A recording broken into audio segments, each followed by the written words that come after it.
जी viewers, good morning. 34 degree Sunday का दिन और 2 दिन से शदीद किस्म की गर्मी की लहर आई हुई है। But hey, this is summer, जिसका हम इतने अरसे से इंतज़ार कर रहे थे। तो चलें, मैं एक वीडियो बनाना चाह रहा था कि मैं नाम नहीं लूँगा, मुनासिब नहीं है। वो काफ़ी अरसे से दिल्ली से हैं वो, मैं I don't know I pronounce it right, Delhi कहेंगे, जो भी कहेंगे।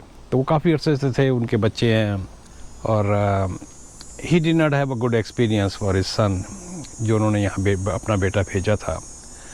तो वो चूँकि मेरे साथ काफ़ी अब एक किस्म का अच्छा खासा बेदेखे एक आध दफ़ा फेस टाइम भी उनसे हुआ, तो वो अब उनकी एक बेटी आना चाह रही है और वो बहुत ज़्यादा रिलक्टेंट है। तो उन्होंने मुझसे पूछा कि भाई स्टूडेंट्स के बारे में, यहाँ जो स्टूडेंट्स यहाँ इतने सारे आ रहे हैं या आ चुके हैं या आइंदा आने के इरादे से हैं, तो उसके ऊपर आप कोई वीडियो बनाएं कि जो आपके एक जनरल ऑब्जर्वेशंस है। तो मैं बात को लंबी करने से पहले let me come to the point. जी, यहाँ पर लाखों के हिसाब से मैं कह सकता हूँ कि हमारे बच्चे वहाँ से आए हैं, जो +2 के बाद या फिर उसके बाद की एजुकेशन जो है, ग्रेजुएशन होती है, या उसके बाद सीनियर पोजीशन में मास्टर वगैरह करके यहाँ पर काफ़ी स्टूडेंट्स आए हैं और बहुत सक्सेसफुल स्टोरीज़ भी हैं। लेकिन मैं अपनी सिंपल स्ट्रेट वर्ड्स के अंदर अपनी ऑब्जर्वेशंस के parents should think before they send their kids over to, जो इंडिया से या पाकिस्तान से में भी 5-7% होंगे। इंडिया का अगर रेशो लिया जाए तो बहुत कम बच्चे आते हैं। लेकिन इंडिया से, मैं जिस तरह एक वीडियो में पहले भी मैंने जिक्र किया है, एक दफ़ा मैं किसी को पिक करने के लिए पियर्सन पे गया था, तो उस वक्त एयर इंडिया की फ़्लाइट आई हुई थी। तो 2 पोल्स, क्योंकि एक पोल पे अच्छा खासा डिस्टेंस होता है, जो एयरपोर्ट के ऊपर पोल्स लगे होते हैं 39, 40, 41, 42, तो 2 पोल्स के ऊपर सवाए इंडियन स्टूडेंट्स के कोई नहीं था। पूरी फ़्लाइटें वहाँ से भर के आई हैं। अब इसकी एक जनरल ऑब्जर्वेशन क्या है यहाँ पर, उन बच्चों के साथ यहाँ पर क्या और किस तरीके से और किन परेशानियों से और किन आसानियों से इन द सेम टोकन वो गुज़रते हैं। मोस्टली जो ये स्टूडेंट्स की जो इमिग्रेशन होती है, वो स्टडी परमिट पे जो आते हैं, मैं I would say about 90 to 95% ये बच्चे जो आते हैं, ये अमेरिका में सेटल होने के लिए आते हैं। Very straight forward, clear cut words में मैं, it's a blank statement, flat statement, I would say that ये यहाँ पर सेटल होने के लिए आते हैं, PR के लिए आते हैं, और हर एक का हक है। हम भी 1982 में जब शिकागो उतरे थे, तो I came on F1 visa and eventually फिर जो भी एक प्रोसेस होता है, उसकी बेतहाशा वजूहात है। उन मुल्कों से क्यों निकलना चाहते हैं, बकौल मोदी के कि विश्व गुरु होने जा रहा है, I don't know I am using the right word. लेकिन प्रॉब्लम्स हैं, चाहे वो बांग्लादेश हो, चाहे वो श्रीलंका हो, चाहे वो नेपाल हो, या पाकिस्तान हो, या अफ़गानिस्तान। मैं इन 5 कंट्रीज़ को इसलिए कहता हूँ कि we are very closely related. वैसे तो पूरी दुनिया से ही लोग कनाडा आना चाहते हैं, पूरा अफ्रीका है, मिडल ईस्ट है, पूरा फार ईस्ट है, लेकिन वहाँ प्रॉब्लम्स हैं। उसकी वजह से ये बच्चे वहाँ से निकलना चाहते हैं। पंजाब में जो एक, I would say in the blank statement, चिट्टे की प्रॉब्लम है, क्राइम्स है, same thing in Pakistan, political instability है, पोल्यूशन है, और हर कोई पेरेंट्स चाहते हैं कि उनके बच्चे जो है एक ब्राइट फ्यूचर में जाए, और बच्चे भी वहाँ से निकलना चाहते हैं, और it's always fun to go abroad. मैंने 72 में मैट्रिक किया था, लेकिन उसके बाद ही से मेरे दिमाग के ऊपर उस ज़माने में चलो दुबई चलो वाली कहानी होती थी। मिडल ईस्ट ही होता था, अमेरिका तो होता नहीं था। आई एम सॉरी, मैं अपनी बीच में साले ले आता हूँ।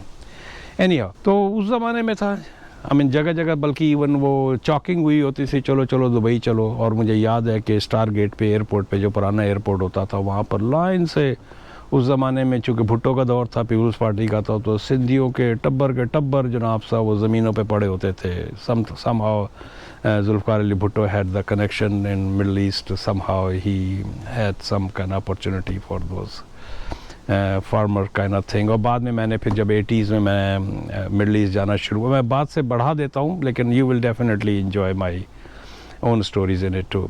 तो मैंने जब 80s में देखा या 90s में देखा, तो मैंने वहाँ पर जामिया के इलाके में, सऊदीया में, मैं जिद्दा में रहा करता था, जाता था जब भी, क्योंकि पीआई की जॉब थी तो फ्री वीज़े मिलते थे, अमर उबरे का वीज़ा खटाक से लग जाता था। एनीहाउ, तो वहाँ पर मैं उनको भीख मांगते देखता था। और अभी भी अच्छी खासी एक आबादी है जो पाकिस्तानी, आई डोंट नो इन्होंने इसको ख़त्म किया है कि नहीं किया है, तो वो भीख मांगते हुए नज़र आते थे। चलें, come to the student topic.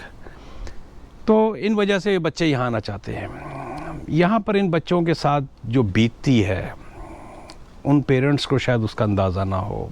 उनकी एक अच्छी वीडियो तो वो देख लेते हैं, अच्छे कपड़ों में वो फिर रहे हैं, या उनके पास एक गाड़ी भी आ गई है। और कई बच्चे जो हैं अपने पेरेंट्स को वो जिन मुश्किलात से यहाँ गुज़रते हैं उसके बारे में वो नहीं बताते। और मैं इसको, मुश्किलात से तो गुज़रना पड़ता है, no matter what, you have to take a challenge in your life. लेकिन चूँकि बहुत +2 वालों की बात कर रहा हूँ जो बहुत ही कच्ची उम्र में आ जाते हैं, इवन जो 14 जमात भी पाकिस्तान के अंदर जो होती है वो, या इंडिया में जो होती है बीए वगैरह करके सिंपल या कुछ करके किस तरीके से वो आ जाते हैं या आ गए, क्योंकि अब तो खैर बहुत टफ हो चुका है, अब तो 100% रिफ्यूज़ल है इस वक्त। But anyhow, make it short. तो जो आते साथ ही उनकी एक आँख खुलती है, हमारे पंजाबी में कहते हैं पिज्जा चूचा। पिज्जा चूचा अगर उसके जब तक जो बर्ड होता है ना, जो चूजा क्या कहते हैं यार इसको उर्दू में क्या कहेंगे, जो मुर्गी का बच्चा होता है, अगर उसके बाद पानी पड़ा हो तो वो एकदम कोने में वो बैठा रहता है। लेकिन जैसे ही वो बाहर निकलता है, आई मीन जैसे उसके पर ड्राई होते हैं, then he is the most naughty bird. तो एनीहाउ, तो जब उनकी आँख खुलती है कनाडा के इस माहौल के अंदर, तो दे आर 75 to 80%, मेरी अपनी ज़ाती ऑब्जर्वेशन है, कोई मेरे पास ऐसा प्रूफ नहीं है कि कोई कहे कि जी स्टैटिस्टिक्स जो आप दे रहे हैं, ये मेरी अपनी ज़ाती ओपिनियन है, what I have seen it. वो यहाँ पर जो इंटेंशन लेके आए होते हैं उससे वो हट जाते हैं। आते साथ ही ब्रांड नेम कपड़े, क्योंकि मैं तो स्क्वायर वन में देखता हूँ ना कि हम लोकल कनेडियंस उस तरह की शॉपिंग नहीं कर पाते हैं जो वो स्टूडेंट्स को मैंने देखा है। I don't want to label that to Indian, in general I am talking about the students. तो डेफिनेटली उसके लिए ख़र्चा होता है, खर्चा होता है तो उनको उसके लिए जान मारनी पड़ती है। वो किस तरह मैनेज करते हैं, I have no clue at all. आते साथ ही हो सकता है साल बाद क्रेडिट कार्ड्स बन जाते होंगे, तो हो सकता है वो क्रेडिट कार्ड्स के ऊपर करते या जो भी करते हो। फिर उनके पास फैंसी किस्म की गाड़ियाँ, मसल मस्तांग टाइप की, जो आई मीन मस्त, आई don't know how they by that. इसमें एक स्टोरी इस तरह भी है कि वो लड़का, क्या नाम है, मैं उसे पर्सनली भी जानता हूँ, वो जी आते साथ ही मर्सिडीज़ कर ली भाजी अपा थे, ओ भाई खुदा दा वास्ता, 2 पेमेंटें हुई, तीसरी में वो क्या नाम है पोजेस हो गई। वो क्या होती है, वो जो रेपो वाले होते हैं, बैंक वाले जो होते हैं वो उठा लेते हैं। और फिर फैंसी कपड़े वगैरह, ये तो लड़कों की हद तक कहानी है जो इनके यहाँ पर स्टाइल होते हैं। फिर उनमें बहुत सारी दूसरी होती हैं, लड़ाई झगड़े या जो कुछ भी, व्हाटएवर। कई दुश्मनियाँ पीछे से लेके आते हैं, कुछ दुश्मनियाँ यहाँ बना लेते हैं।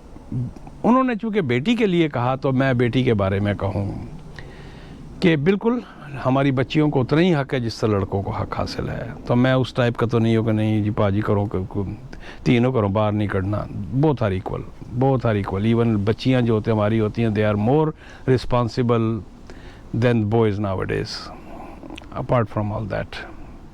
लेकिन उन बच्चियों के साथ यहाँ जो बीतती है, मैं वो बहुत सारी बातें जो हैं यूट्यूब के ऊपर नहीं कह सकता। तो parents should think 100 times before they send their daughters over here. उनको किस तरह की, मैं बहुत सारी बातें इस यूट्यूब पे नहीं कह सकता। उनको पहली बात आते साथ ही एकोमोडेशन के जो चलो लड़कियां हैं, उनके अपने जानने वाला कोई हुआ या अच्छा, जो रिश्तेदारों के पास जिनके पास आती हैं, एक स्टोरी मेरे पास है, I can not disclose this on the YouTube too. वो मेरी सब्सक्राइबर थी और वो इंडिया हैदराबाद से आई थी, एंड शी कॉन्टेक्टेड मी। तो उनको थोड़ा सा डर था कि भाई वो जिस जगह पे आई हैं वहाँ पर वो उनके साथ अब्यूज़ हो जाएगा या कुछ हो जाएगा। फिर वहाँ से वो मूव हुई बच्ची, एंड शी स्टिल स्ट्रगलिंग। इसके बाद जो सबसे बड़ी बात होती है, जब आ जाती है बाद में, स्कूल की हद तक तो है, जॉब की हद तक तो है, मैं किसी के करैक्टर के बारे में किसी को बुरी नज़र से या बुरे ख्याल के साथ या बुरी ओपिनियन लेके नहीं आगे चलूँगा।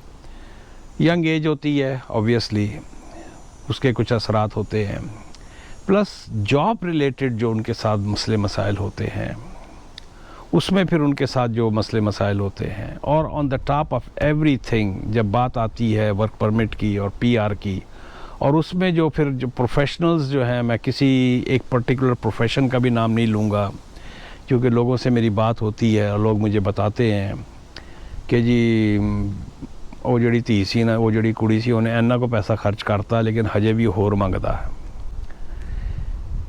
उस पीआर के लिए जिस परेशानियों से गुजरती हैं वो उनको ही पता है, नंबर 1। नंबर 2, पेरेंट्स क्यों भेजते हैं उनको?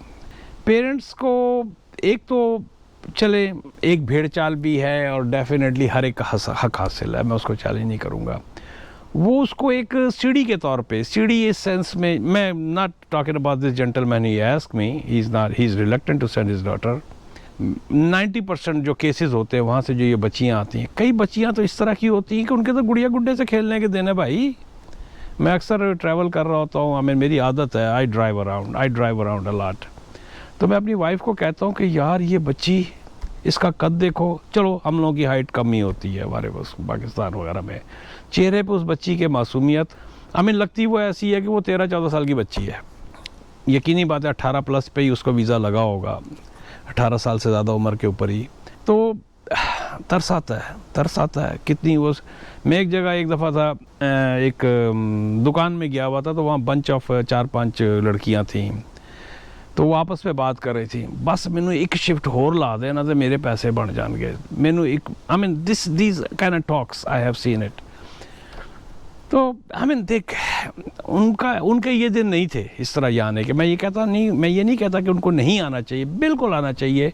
Parents should think twice. Yes, once they are matured enough then they should send their kids. आला तालीम, अच्छी तालीम, कनाडा का वीज़ा, कनाडा का पीआर, कनाडा की सिटीजनशिप, हर एक का हक हासिल है। अल्लाह की ज़मीन बहुत बड़ी है, ऊपर वाले की ज़मीन बहुत बड़ी है। हर जगह पे हर एक बंदे को हक है, अपार्ट फ्रॉम किसी भी बैकग्राउंड के, किसी भी नेशन के उसके। अगर वो कनाडा के उसके ऊपर पूरे उतरते हैं या कनाडा की पॉलिसी अगर है और वो आ रहे हैं, उनको आना चाहिए। मैं उसको चैलेंज नहीं कर रहा हूँ, चाहे वो पाकिस्तान हो, चाहे नेपाल हो, चाहे बांग्लादेश हो या श्रीलंका हो। तो मैंने एक ये छोटी सी वीडियो बनाई, बातों बातों में मेरी अपनी बातें मिला के सारा कुछ 13 मिनट की हो गई है। तो पेरेंट्स, मेरा लुब लुबाब इस सारा उसका ये है, चाहे वो लड़का हो या लड़की हो, parents should think twice before they send their kids over there. Depression जो उनके साथ जिससे वो गुजरते हैं, एकोमोडेशन की प्रॉब्लम, 20 घंटे के जॉब का परमिट, फिर उसके अंदर उनके अपने शौक़, क्योंकि कच्ची उम्र है, मैं उनके शौक़ को चैलेंज कर ही नहीं सकता। चाहे वो गाड़ी का शौक़ हो या अच्छे कपड़ों का शौक़ हो या वीकेंड में पार्टीज़ का शौक़ हो। हे, what we were in 70s and 80s, आज बूढ़े होके गल्लां कर रहे हैं हम, बूढ़े होके आज हम बातें कर रहे हैं इस तरह की। we were the same pretty much, लेकिन we were still, मैं कह सकता हूँ कि एक होमी इन्वायरमेंट में थे, जहाँ माँ रात को बेटा कितना भी हो तो माँ रोटी पूछ लेती थी। वहाँ माँ रोटी पूछती थी, बेटे रोटी खाधी कि नहीं खाधी। बाप कितनी गालियाँ दे रहा होता था, लेकिन माँ को चैन नहीं आती थी जब तक बेटा खाना नहीं खा लेता था। उसको नींद नहीं आती थी, वो टापी लगा के भी घर में दाखिल होता था, लेकिन वो फिर भी मेक श्योर कर रही होती। यहाँ कोई माँ नहीं है, यहाँ कोई बाप नहीं है, यहाँ कोई बहन भाई दूसरा नहीं है, जो वो बिस्तर में बैठ के बिस्तर में रो रही है, जिस जिन परेशानियों से वो गुज़र रही है। I can only imagine and I knew few stories which I don't want to disclose over the, मैं उसको नहीं बता सकता इंटरनेट के, I mean YouTube के ऊपर। तो चलें viewer, I would again say there are so many things I wanted to talk in this video, but the video timings are very small, about 10 minutes away. Okay, किसी ने आना था मेरे घर पे, तो ये है जी व्यूअर्स। चलें, इस दौरान में अब लोग मेरे यार्ड के बारे में भी पूछने लग गए हैं। वाइफ ने झांकी मार ली कि की पे करंडे थे बैग। ये देखें व्यूअर, मेरी बेल जो है दिन ब दिन बढ़ती जा रही है। और मैं यहाँ पर तकरीबन इस जगह पे पिछले आउट से मैं फजर के बाद से, और इस वक्त क्या टाइम हो रहा है, 11:40 हो रहे हैं, और मैं यहाँ पर उस वक्त से यहाँ पर बैठा हुआ हूँ, बस ये इसी जगह पे। तो ऑलमोस्ट 5 घंटे से सारा टिकटॉक खेल लिया, सारा व्हाट्सअप खेल लिया, अपना जो ऑनलाइन काम था, मेरे बैंक की जो पेमेंट्स होती हैं तमाम 3 क्रेडिट कार्ड्स की, वो कर दी, सारे काम कर दिए। और मैं यहाँ से अभी वाइफ ने दरवाज़ा खोला था, नाश्ते का टाइम हो गया, क्योंकि इंटरमीडिएट क्या कहलाती है फास्टिंग, तो 12 बजे करीब खाना नाश्ता करना है ताकि वज़न जो है ना कंट्रोल में रहे। चले भी, और बैठा हुआ आप लोगों से बातें करता ही रहूँगा। मिलते हैं एक ब्रेक के बाद। Like I always request, subscribe my videos, share करें, लाइक करें, और इस वीडियो को डेफिनेटली अपने जो लोग कनाडा आना चाहते हैं उन पेरेंट्स को एक दफ़ा ज़रूर शेयर कर दें। बहुत सारी वीडियोस हैं कि जी 10 basic points before you leave for Canada या ये वो, मैंने अपनी जो जर्नल मेरी एक ओपिनियन है वो मैंने आपको बता दी है। चलें व्यूअर, मिलते हैं एक break. Like always request, please subscribe my videos.